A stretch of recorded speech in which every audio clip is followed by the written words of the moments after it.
Welcome back to Master the Marketplace with Kaspien.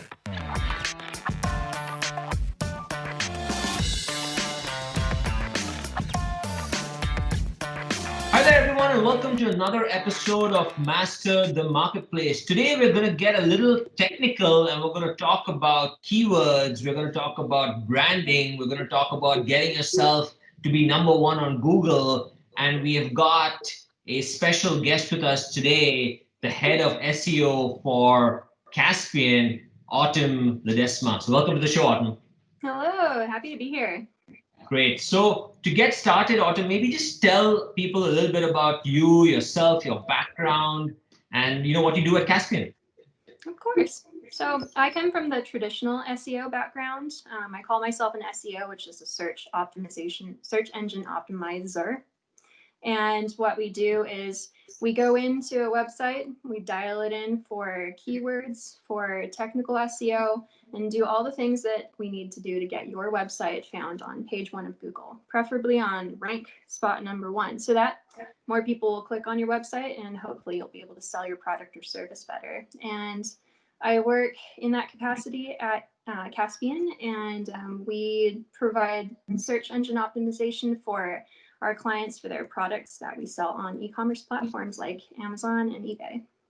That's great. And so, Autumn, what got you into this SEO space? What gets you excited about that? Like, what led you to this moment in your career? Well, it's wonderful that you asked me that question. One thing that people remark on with me is how passionate I am about SEO. It goes down to how much I like small businesses, and I like to get people to succeed with their entrepreneurial dreams. It's a really, really hard thing to do nowadays to try to sell online or even to just be seen online. And so you have to work with tapping into marketing goals, with people's psychology, and with the technical things of algorithms for search engines. And all these things hopefully work out so that someone will be able to do their business and do it successfully. Fantastic. Great. Awesome. So, let's just, with that being said, let's just get right into it. So maybe for our listeners out there, for our viewers out there, just give them a 30,000 foot view on, why is search so important? Why is SEO so important? If you're running a business, if you're a brand, like, why is this so critical for them to pay attention to? To answer that, you need to examine how people are making their purchases right now in this very ever-changing way of consumer purchasing. Think about how you yourself are making purchases with in light of COVID-19. And let's see, also think about how someone is searching online and what their intent is when they type into a search engine. You need to make sure that your website represents the best solution for that person when they have a need for a product or an answer or a service. And so why is search so important? It's the difference between consumers finding your brand and you being stuck in anonymity. It's kind of harsh, but when you really look at it, every day more brands are going online because they're finding that either it's just difficult to sell in person in brick and mortar stores, or there's a niche and they might have some sort of side hustle and maybe they can start selling online as a side business. So you've got all these different brands throwing their hat into the online arena. And it's making the discovery phase a lot more complicated for consumers and for search engines alike. So businesses are really having to beef up their online presence and pay attention to the rules of the game for search engines if they want to be found. And so that's the first reason why search is important. And I would call it just like maybe getting a competitive edge over the multitudes. But the second reason is return on investment. And this is specifically for brands who either have a website already or they are considering one.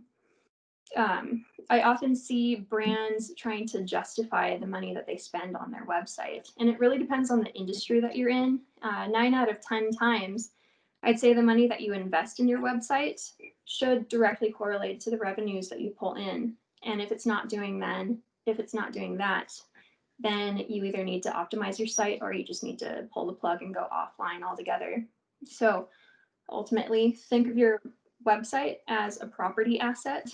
And if you don't take care of that property, it's going to become a liability. And basically, why would you spend money on something if it's not going to return any money for you in the long run? Right. And so then how should a brand think about balancing their SEO, search engine optimization efforts with maybe paid advertising? Like how should they think about that? Maybe they're two sides of the same coin. Like what's your view on that? Really good question. A good marketing strategy, of course, blends both paid advertising and search. We can call that either search strategy or organic or just non-paid versus paid strategies. Paid advertising gets prominence. Sorry, let's see. What should I say? Paid advertising gets prominent emphasis in your short-term marketing strategy, whereas organic gets emphasis in long-term.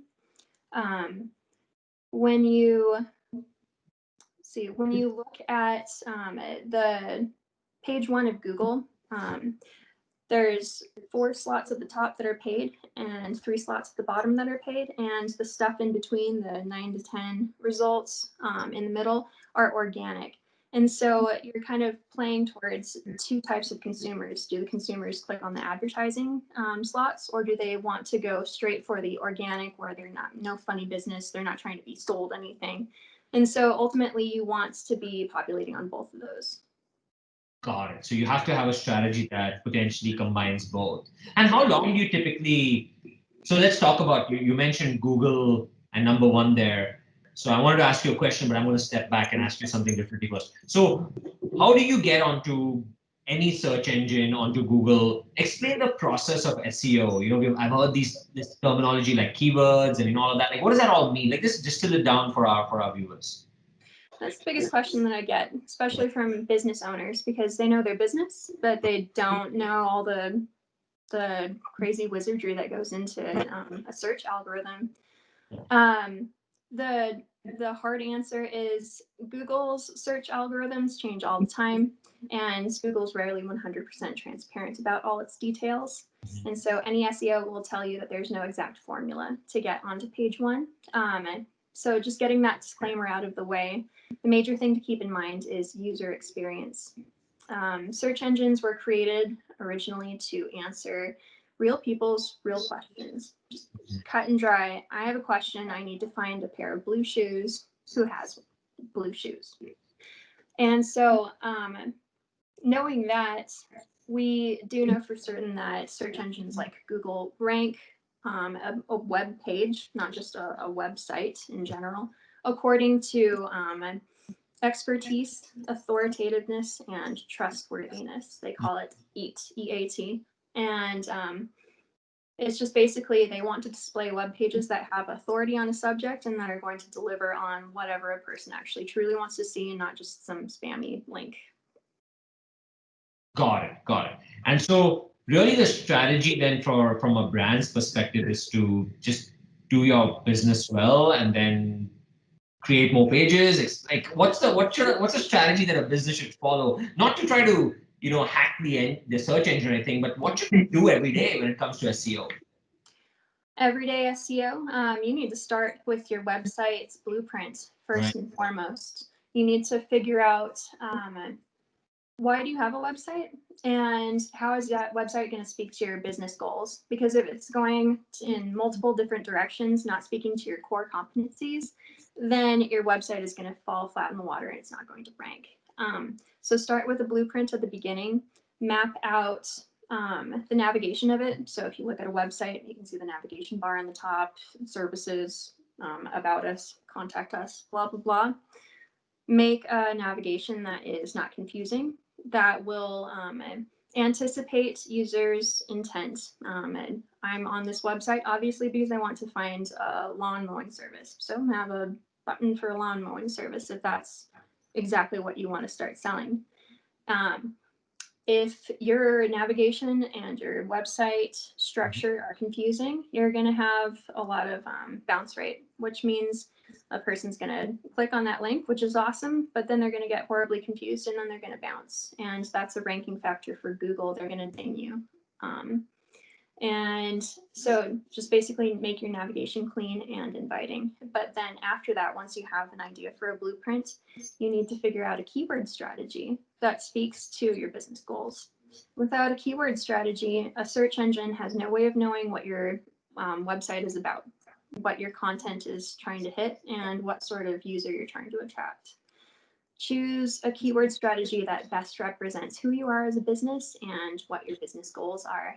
And then from there, you need to write compelling content that addresses that expertise, authoritativeness, and trustworthiness.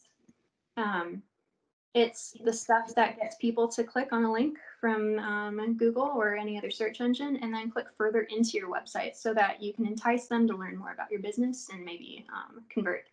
And that's another ranking factor for search engines. If they see that people are interacting and staying on your website longer, they're going to think, oh, this is a great website. I want to show that to the next person who searches. And then from there, you need to make sure that your technical workings on your site are all dialed in. And that's where a lot of websites fall short. Every day I find websites that are super slow at loading, or that there's just a mess of different links that are leading to error pages, or that they have just, let's see, I guess this is not so much technical, but I really do want to make sure that your content is quality and not just spammy, just full of just images that have no importance, or text that's just trying to run up the word count. Google's going to be ranking a ton of different technical factors. And that is something that you need to rely on a good webmaster for, the person who's handling your website. And it's a whole other topic for a podcast at some later date. Sure. And then what's your thoughts on like a blog? I've heard out there that blogs are that the dime a dozen of them. There's so many out there. Like, what's your view on should brands or companies have a blog as part of their website? Should they write content there regularly? Like, what's your view there in today's day and age? That's a really good question too. It depends on the industry that you're in. If you are a beauty company and you have beauty products, absolutely write blogs about it, because there's going to be a lot of people who are in that discovery funnel, looking through your website, trying to get an idea on what product you're offering, but also like what your company's values are, and what these ingredients are going to do for you. This all goes into researching to get a customer to trust your brand. So that's if you're a beauty brand. But if you're a construction company, do you think people are going to be looking for blogs on construction and then going, great, I really want to hire that company to build my building? Right. So if you look at it time investment wise, you can definitely write blogs. You can populate the heck out of your website with blogs. But if they are not going to add any value to someone who is trying to find something out about your product or service, don't write anything. Yeah, I think you make a key point, which is you've got to think, even if it's a simple question around should we have a blog or not, but you got to think about the consumer. You got to think about how the consumer really shops, how the consumer makes their purchase decisions, and if they like reading articles before they make a decision, or they want to see content before they make a decision, then maybe a blog makes sense, right? Or you're right, in the construction company. I mean, I've interacted with a few construction folks in the past, and I honestly never had a single blog. So, but it was word of mouth, and it was a different sales funnel as opposed to a blog, for example. So that makes sense.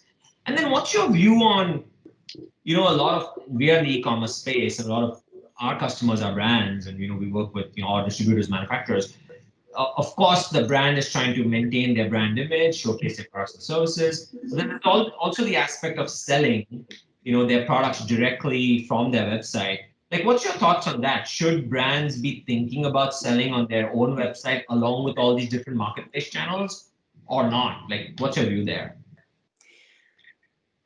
That is something that Kaspien has actually written a little bit about in the past. Should you be on Google, or sorry, should you be on Amazon? Should you be selling on Walmart? And do you have a viable line of products that you think would work on the e-commerce marketplace, or should you just sell right from your Shopify website? Right. First of all, it comes down to a brand preference. I would direct people to look at our previous blogs on the subject. I think there's one that's called something like why your brand should be on Amazon right now, even if you don't want to. For my interests, for my expertise, I mean, a traditional SEO background, you should see if running an e-commerce website off of these e-commerce platforms is lucrative for your company. It's very money intensive and time intensive. You're going to have to go through a lot of different requirements if you want to sell your own products. And so do you want a vehicle to do it for you? Or do you want to manage it yourself? There's a lot of work that goes into it. And on top of it, a lot of technical SEO too. If you have 1,500 products that you're selling on your own websites, those are 1,500 different opportunities to have errors, to have Google or Bing or any other search engine ding you and never show that product ever. Excellent. Well, that's a good point. Speaking of Bing, what's your view on Google versus Bing? Mm-hmm. And is there a difference on how you optimize your website for either of those search engines? Different search engines do have their own algorithms and their own algorithmic requirements. Stick to the fundamentals is what I always say, but Google has the market share, of course. If you go down the line, then there's Bing, and then there's some other ones. Google is king. It's their sandbox right now. If it will be in the future, I'm not sure. So play for the strengths of Google. But outside that, you are going to get a lot of people who are searching on different search engines. So I think focus your efforts on Google, but mostly focus on user intent. Got it. No, that makes sense. So let's talk a little more about Google, and let's talk about maybe creating a keyword strategy for Google. So how should someone think about setting up their keywords on Google, with the goal of ranking #1 or as high as possible? So what would be the strategy? How should they start going about researching keywords, and how would they go about that? Look to the business. Look to what your core competencies are. Look to your goals. What do you want to sell? What's your marketing mix, and what do you want to sell more of? Right. That'll give you a good idea on a seed keyword, which is basically like a starter keyword that you start your research from, and then go from there.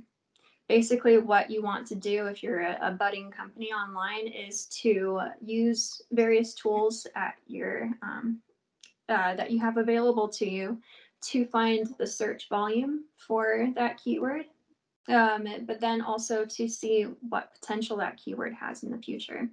Look to see potential-wise how many competitors are using that keyword, and then if you think you have an ability to create intent around that keyword in the future. For instance, if you're coming up or if you're bringing to market a very interesting product that no one else has, you're going to be creating a keyword around that product that people are going to start searching for organically in the future. So once you have an idea on what your goals are, then you come up with basically a 3-tier strategy. The top one is, what's the main keyword that you want your business to rank for? Don't go too crazy with this. Keep it simple. If your business does multiple different services, stick to maybe 3 at most that really, really speak to what your business does, and then work down from there. The second tier is service pages or category pages, if you want to call it that. So those are the services that you do. If you are a beauty company, if you have a skin cream, then if you have serums, and if you have toners, then those are 3 separate pages. And you search for keywords that will rank each of those 3 pages. And then the third tier is your content strategy. If you really are interested in writing blog posts, then come up with a content calendar that has seasonal keywords. What are people going to be searching for right now, in a couple months, in a year, and then start writing blogs to address that. With that, what I like to tell people is come up with what your next quarter's marketing strategy is, and then write around that.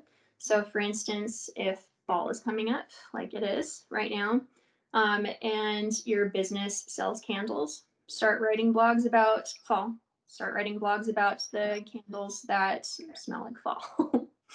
Just Very, very simple strategy, but it's what people are searching for. And so if people are searching for it, Google's more likely to rank you. Got it. And how long does it typically take for Google to rank you on their website once you start writing? That's a really good question. When you look at the website as a whole, it takes roughly 6 months to start ranking on page 1 of Google, depending on how ambitious your SEO efforts are. If you have enough domain authority built up in Google or in Bing or any other search engine, then it will be faster for your blog post to start ranking. And then keep in mind also any changes that you do to a website. Google typically takes just a couple days to crawl, which means to re-go through that website and recollect information on what the keywords are and what the intent on that page is. And so timing wise, it's really just a delicate formula for how quickly you can rank. Got it. And so say I'm in a business and I've decided on my keywords and everything, and I started doing some keyword research and I realized that damn, there's no search volume on this. So or it's too competitive. Like how can I strategize around either the competitiveness or there's just no search volume? Like how would I it doesn't mean I won't run my business, but what's the strategy there, I guess? Well, you have to figure out if you want to hit it or quit it. You want to apply that keyword or not. And if you really want to invest in it, then you need to make sure that everything is aligned around that keyword. If you can guarantee to Google that you have more EAT, expertise, auditativeness, and trustworthiness, Right. then you are going to outrank your competitor. Got it. That makes sense. And then what about the other thing that I'm thinking about is just the quantity of keywords versus the quality. I presume you're going to say quality matters, but like how do you balance quality between like just the number of keywords? You really want to make sure that each page on your website has one targeted keyword. And if you stick to that keyword, you're making sure that the fundamental is covered. Now, on top of that, you don't want to go for the shotgun method where you're just spraying keywords all over the website. Perhaps if you want to represent 2 other services on that page under that one targeted keyword, go for it. And then just make sure that the saturation for those specific keywords is bumped up on the text on that page. But other than that, it's a lot of noise if you have a lot of different keywords. And Google or any other crawl bot, search engine crawl bot, they're just going to be confused and they will not assign any importance to that keyword. And what do they do when they see that there are too many keywords, or like what do they ding you for it? Sometimes they do. There's been algorithm updates in the past where they see that you are basically trying to spam to game the system. So just make sure that you're just leading with user intent. You're really introducing the best quality information to your consumer. Got it. That makes sense. Another thing that I didn't want to get into because it's not really part of Google, but I wanted to ask you, I'm so curious now, is people have been writing a lot of content on other platforms like Medium and other blogging platforms. Like how would you recommend they combine a strategy around content off their core website with these other platforms as well? If you have original content that you publish on another platform, it's actually really beneficial to link to that content from your website. That's called an outbound link, and Google measures the authority of that domain that you're outlinking to. And if it's got a lot of authority, that's going to actually boost up your authority too. Now you want to make sure that it's your original content, because if it is not, then it could be considered duplicate content, and that will ding you in Google. So that's a good point. Like, does Google ding you when you basically take the same content and just push it on multiple platforms? Yes, they do. And there's a couple tweaks that you can do in technical SEO canonically to indicate to a search bot that this is your original content. This is the original page that originated that content, and then that page is referencing it. Got it. And then you mentioned something about, backlinks or like getting a link. Like, is that a strategy that still works today? Like going and working with a number of different websites that just can link to your original content, and then maybe Google will rank you higher? It certainly is, and it's definitely a difficult game to play. I like to explain it as it's the popular group of people in the high school, and you are trying to become the popular group. And so you're linking to that popular group. And the more that you get involved with them, you become the popular group. But if you're just willy-nilly linking out to different domains, hoping that that domain authority will bump you up, Google's probably going to call foul. They just want to see that the content that you are publishing kind of matches with the content that you're outlinking to. Got it. So they are like Google is smart to be able to figure out like the authoritative or EAT of the source content as well as the destination content. Yeah, and it's something that you can throw other websites' way too. If you have a high domain authority, you can start lending your own authority to other websites too. And the more interlinking that you have with quality websites, obviously the more people are going to be following those links and coming across your website. That's awesome. Well, Autumn, I really enjoyed this conversation. I think I got a lot out of it. I hope our listeners and our viewers did too. So any last minute tips and tricks for any brands, manufacturers, distributors, other folks who are considering maybe having their own website, or if they don't have a good website, maybe creating one? Like, what are your top tips that you give them? I would definitely assess whether or not your business would benefit from having an online presence, and then to go for it. But go for it with intention. Hire an SEO if you need to, or just start writing some quality content and then go from there. This is becoming exponentially more online playing field. And if you are not online, there's a big chance that someone in their home doing an online search is not going to find you. So figure out if you do want to have an investment in that online presence, and then go from there. Yeah, and I gotta say, like, it's not expensive to go create a website today and maintain it, right? Like those days are gone. We're not talking about the 90s anymore. It's like we're in a different world today. It's cheap to be able to keep a website up and running and going. Yeah, if you have seen all the advertisements for, I've mentioned Shopify or about Wix, Right. It's as easy as 1, 2, 3. Just sign up for a website and get that SSL certificate so that Google trusts you a little bit more. It's an initial payment up front, but the good part about organic search is that it's a snowball effect. And and instead of doing paid advertising, constantly having to shell out money, if your website has that initial investment and it starts building up expertise, authority, and trust, then you're going to start seeing a lot more return on investment. Excellent.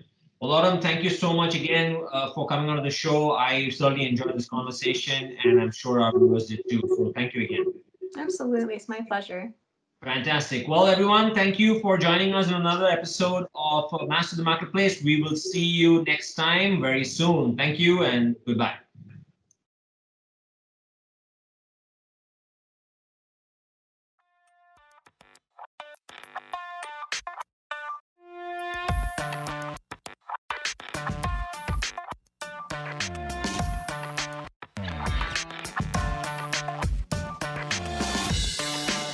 Through conversations with experts in online retail, with years of marketing, compliance, and inventory management experience, we seek to empower our listeners to master the marketplace. Thanks for listening. We hope to see you next time on Master the Marketplace with Kaspien.